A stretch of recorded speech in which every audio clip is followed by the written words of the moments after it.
guys, so today I'm going to be doing a video response to Books and Quills aka Sana's video called On My Shelf.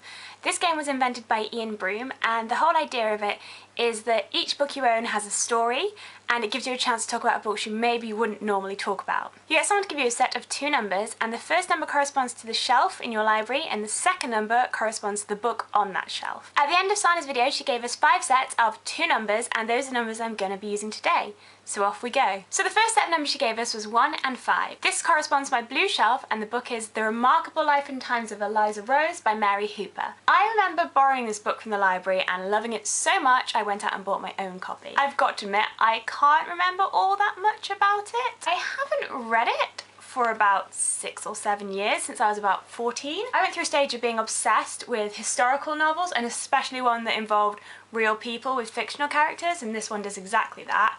It focuses around a girl who is thrown in jail in 17th century England. She manages to get out and befriends the famous actress Nellie Gwyn. The large part of their book is their friendship and about everything that happens to Eliza from then on. As I said, I can't remember a lot of it, so I'm going to have to give this a read again and see if it stands up to the test of time and growing up. The second set of numbers is 2 and 8, which corresponds to another one of my blue shelves, and this time the book is my very battered and much loved copy of Private Peaceful by Michael Morpurgo. This book is amazing. It is set just before the war and during the war, and it's about 2 brothers and their lives growing up and then them going off to war together. It was the first book that made me sob as a child, and from then on I was hooked to emotional epic tales. I've had this copy since I was probably about 11 or 12, and I have read it I don't even know how many times. I cannot recommend this book to you enough. Michael Morpurgo is an incredible writer. He also wrote Warhorse, which is obviously a play in a film. I personally think it's better than Warhorse, and it's definitely worth a read. The third set of numbers are 6 and 3, and these numbers correspond to Looking for Alaska by John Green. Now, I know that pretty much everyone on the face of the earth knows what's this book about. In case you don't, it's a coming-of-age story about a boy who changes school and starts going to boarding school. He makes a whole load of new friends, pulls loads of pranks, and falls in love. And it's just incredible. Looking for Alaska is my favourite book, so I'm probably not going to say much more about it, except that I adore it because I'm sure I will mention it and talk about it in full in another video. The fourth set of numbers are 4 and 5, which correspond to my copy of Bad Science by Ben Goldacre. Now, this was a core reading in semester 1 of my psychology course, and it is the only text I actually read cover to cover, and I really enjoyed it. Actually, I loved it so much I bought it for both my dad and my stepdad at some point for them to read too.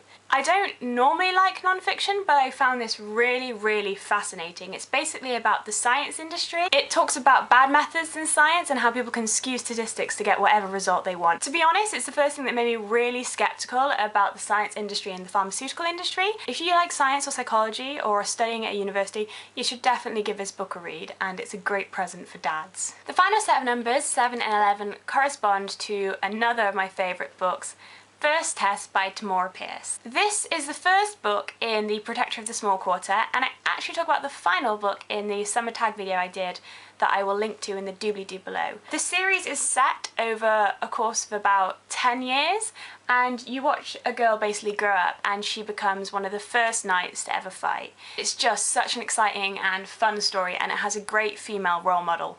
I have just passed this on to my housemate and she adores it. This actually isn't my copy. This is a copy I plan to give to Carrie Fletcher when I go see her at the stage door of Les Mis. My copy I bought when I was about 11 or 12 at a book fair, and it has definitely stood the test of time. So that's all 5 of them. If you want to join in the game, you can always comment below, or you could do a video response and just be sure to tweet me at NumptyParis so I can see it. I've linked to Sansa's On My Shelf video and Ian's original video about the game in the doobly-doo below, so check them out if you're interested. Be sure to like, comment and subscribe if you liked it, and I will see you next time. Bye!